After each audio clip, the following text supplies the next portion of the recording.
MACCAK. Dipersilakan. Ya, selamat siang semuanya. Terima kasih sudah menyempatkan untuk hadir di kecil kita ini.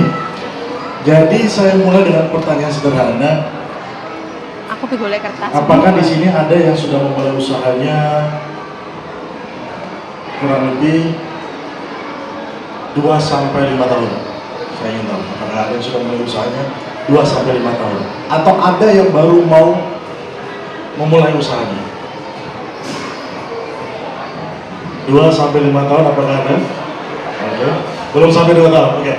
Kalau kita mendirikan usaha pasti kita ikut seminar-seminar di luar sana bahwa kalau mau kaya, kalau mau waktu santai, jadilah seorang pengusaha, betul. Tetapi tidak sesederhana itu kalau kita lihat. Menjadi seorang pegawai adalah tidak enak, yaitu kenapa? Menjadi pegawai kita bekerja seperti dengan jam kantor, kita digaji, kita tenang.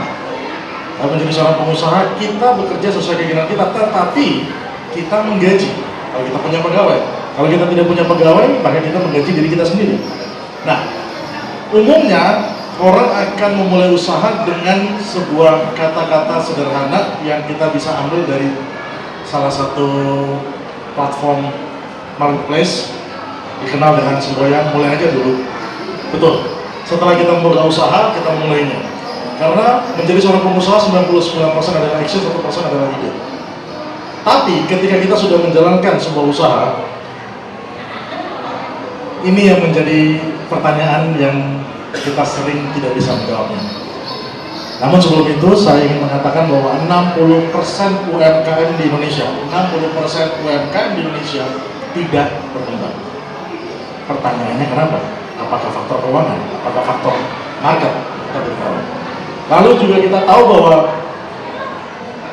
menjalankan bisnis, menjalankan usaha, kita cenderung tidak betul-betul melakukan pencatatan transaksi keuangan kita. Tapi pertanyaan saya sederhana, pernahkah kita tahu? Saya akan ambil contoh di sini. Yang punya usaha siapa? Boleh katakan? Oke, saya dari Ibu siapa? Ibu Susi usahanya apa kalau boleh tahu? Jual minum burger, let's say berarti itu kita bicara makanan dan minuman atau industri food and beverage. Berapa lama Ibu sudah berusaha seperti itu? Barusan 2 kemarin tuntutan kebutuhan. Boleh tanya, kenapa milih itu? Marketnya anak-anak. Karena dekat sekolah. Oke, ini kita akan mengerucut nanti sama materi kedua. Marketnya anak-anak dekat sekolah, baru buka kemarin. Semoga depannya lancar dan terus. Ada lagi yang punya usaha? Oke, mohon maaf Ibu siapa? Ibu Rida usahanya apa kalau boleh tahu? Makanan minum. Sudah berapa lama Ibu berusaha di bidang tersebut? 2018, berarti pada saat kehantam COVID bagaimana situasinya? 2017 sebelum COVID. Sampai sekarang masih?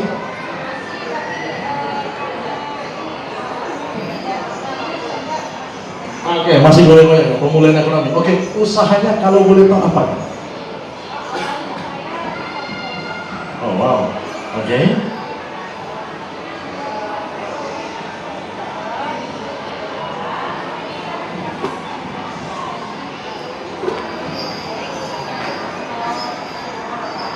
Oh, sempat stop jangan lagi. Iya. Ini sistemnya Ibu nitipin ke kafe-kafe, ke tempat lain, atau ini jual putus langsung dengan customer? Langsung dengan end usernya? Oke. Oke, ada lagi? Saya mau tahu. Ini usahanya Risomai. Oh, kenapa? Ini usahanya bidang apa tadi? Ya, yang terakhir. Nah, berarti sebelumnya kalau yang terakhir ada yang pertama tuh.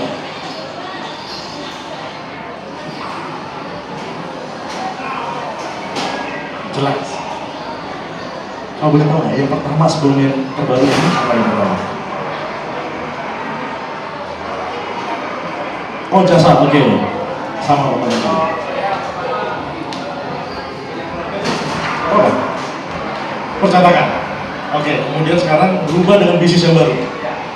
Bergerak di bidang F&B, apa yang dijual?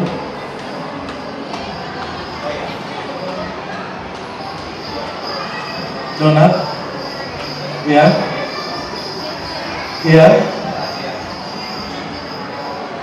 oleh-oleh Surabaya, keripik, Spido, oke, sorry. Pelaku UMKM, ini kalau kita mau lihat pada tahun 2000, koreksi kalau saya salah, sekitar tahun 2008, itu terjadi namanya guncangan ekonomi secara global disebabkan oleh shock mortgage di Amerika Serikat, terjadi kredit macet yang menyebabkan ekonomi global kacau. Indonesia selamat gara-gara UMKM. Indonesia selamat dari COVID. Kemarin kita COVID, ekonomi hancur-hancuran. Yang nyelamatin siapa? Balik lagi, UMKM. Tapi pertanyaan sederhana, kenapa kalau penyelamat kita UMKM tapi sedikit sekali yang mau menghina para UMKM? Itu pertanyaan yang harus dijawab. Kok aneh kita harus nyelamatin bangsa tapi kita nggak pernah dipindah gitu. Ada apa? Harga seorang konsumen terlalu mahal kan? Apakah susah kita membagi sementara ekonomi kita bisa naik? Oke, dari hal sederhana.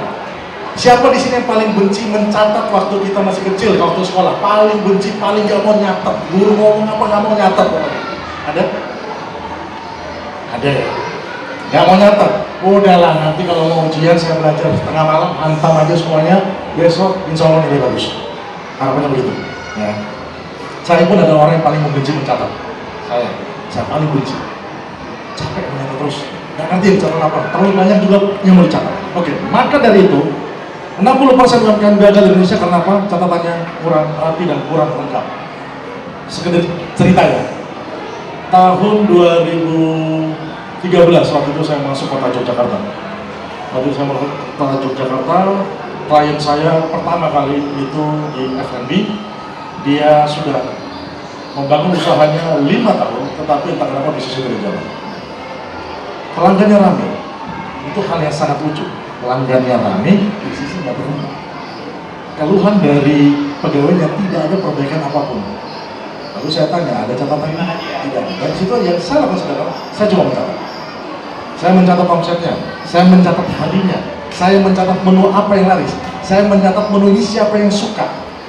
Saya mencatat. Dari situ saya bisa menentukan, oh, dari sekian banyak menu saya bisa pangkas setengahnya. Kenapa? Persediaan saya terlalu banyak kalau saya harus bikin seperti itu. Saya pangkas setengahnya. Pangkas maksudnya bagaimana? Tidak terlalu saya sediakan banyak, tetapi harus ada sebagai jaminan kalau dicari. Tapi akhirnya tidak, uang kita tidak masuk dalam persediaan. Lalu saya juga tahu hari apa usaha saya sepi. Jadi ketika hari itu usaha saya sepi, saya memilih untuk usaha. Libur, membereskan tempat usaha, membersihkan yang lain-lain. Saya juga tahu tipe pelanggan apa yang suka dengan menu-menu tersebut. Itu adalah sebuah catatan kecil. Belum kita berbicara soal catatan terkait dengan pernah nggak? Ini kemarin kayaknya beli bahan baku itu sama ya. Tetapi kenapa uangnya jadi nggak cukup? Tapi pernah nggak kita benar-benar tahu bahwa kita membeli di tempat yang tidak sama dan mungkin di hari yang berbeda? Karena beberapa tempat hari tertentu dia diskon. Beberapa tempat hari tentu dia beda selisih 100 rupiah, tapi kalau dikali itu cukup bunyi. Itu saya lakukan waktu saya masih kuliah tahun 2010 sampai 2012, pencatatan terkait dengan penjualan. Akhirnya kita merapikan, kita memilih untuk kerjasama dengan beberapa toko untuk biar kita tahu, oh toko ini lebih murah, toko ini lebih murah, toko ini murah hanya untuk item ini untuk item ini. Balik lagi bahwa semua dari catatan keuangan memang menyebalkan, tetapi menjadi berbahaya adalah kalau kita tidak punya catatan, ibarat kita kendaraan, kita mobil, kita tidak tahu indikator bensin kita seberapa, kita tidak tahu suhu kendaraan kita seberapa, kita tidak tahu berapa kecepatan kendaraan kita, alhasil kita tidak akan pernah sampai tujuan. Nah, kalau kita bicara catatan, itu kita satu saja yang akan kita bahas pada hari ini adalah catatan transaksi keuangan. Meliputi apa saja?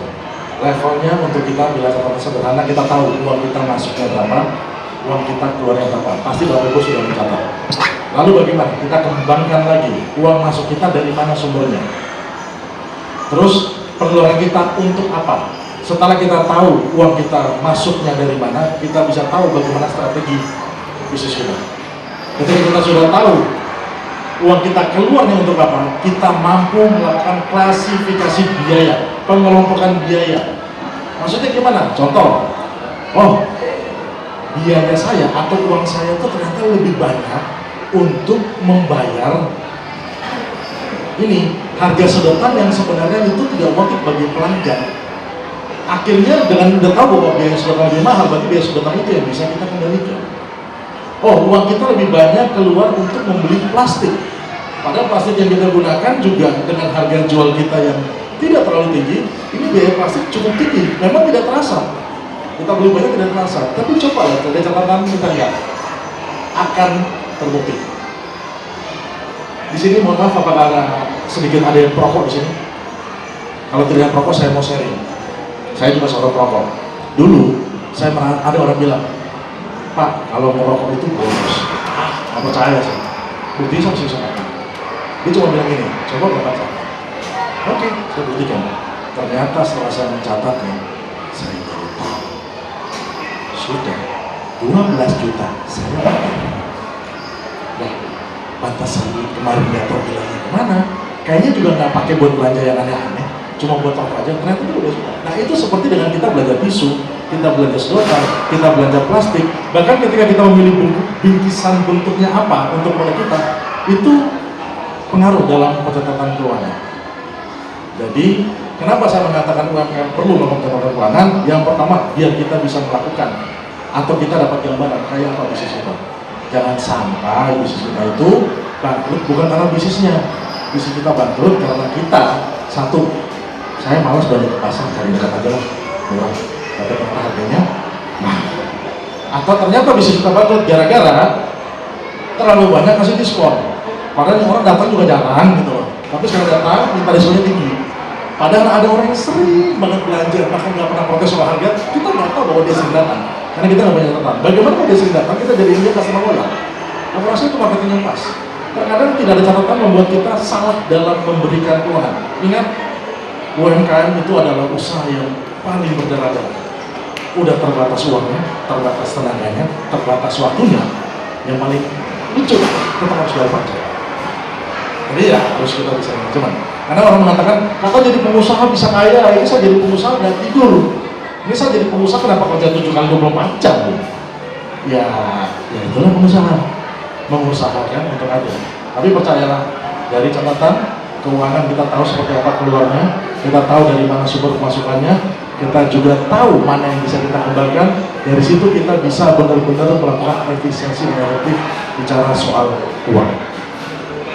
Lalu apalagi manfaat dari kita melakukan pencatatan transaksi dan membuat laporan keuangan?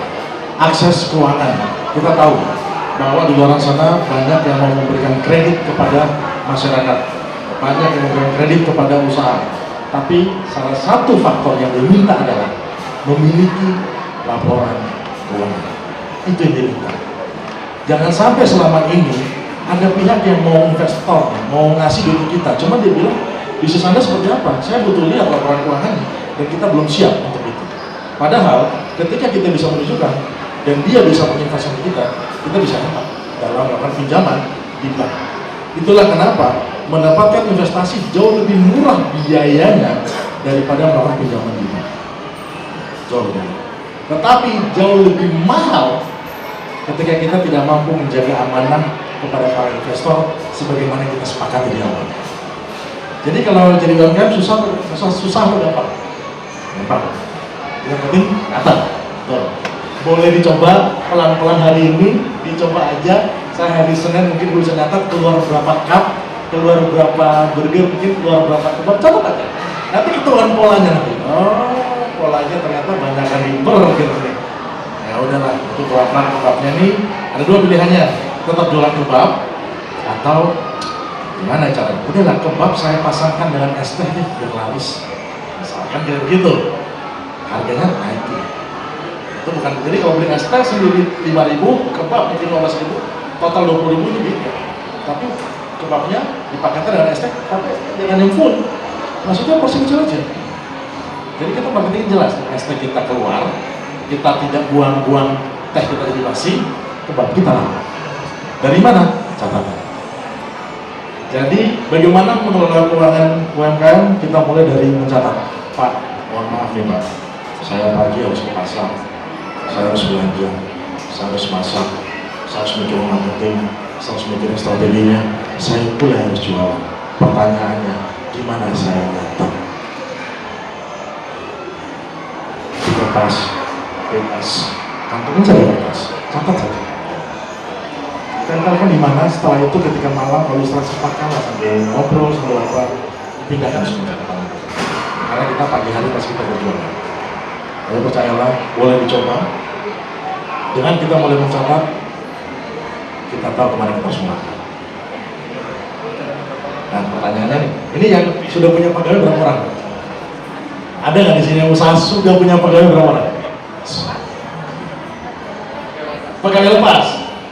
Bukan tetap. Kenapa milih pegawai lepas? Menstabilkan cash flow. Yes.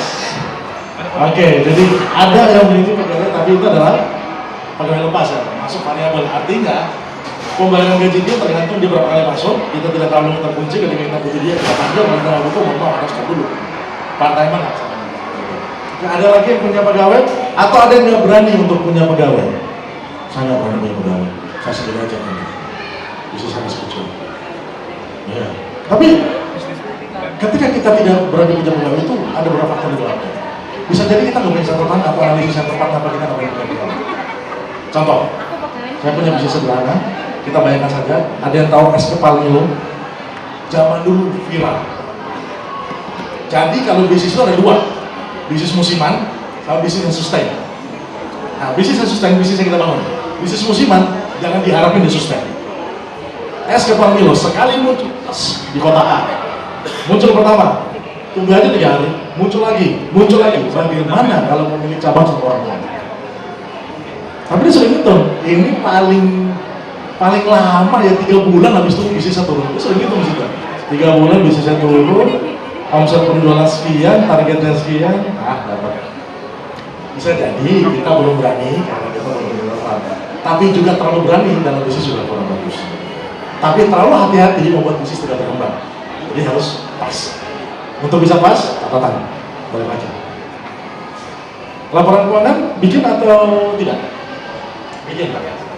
Apa? Nggak masalah. Berarti kita bicara ada laba, ada rugi, kita bicara neraca bikin, arus kas bikin. Ini pendanaan sih, ada dua. Ya kan kalau kayak gini pendanaan sih ya. Tinggal bagaimana konsepnya untuk oleh-olehnya. Ya kan gitu kita bicara kan. Kerja sama dengan tour and travel sering. Toko oleh-oleh ya. Ini berarti varian dalamnya macam-macam.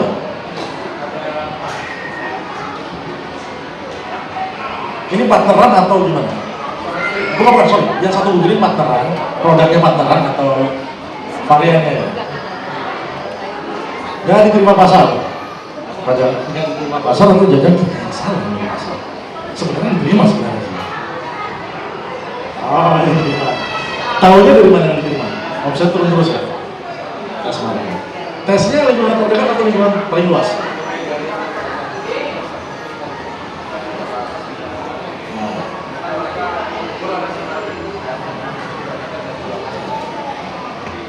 Oke, ini kita punya track record, kita punya data untuk sebuah catatan bahwa bisnis itu, produk itu mau kita lanjutkan atau tidak.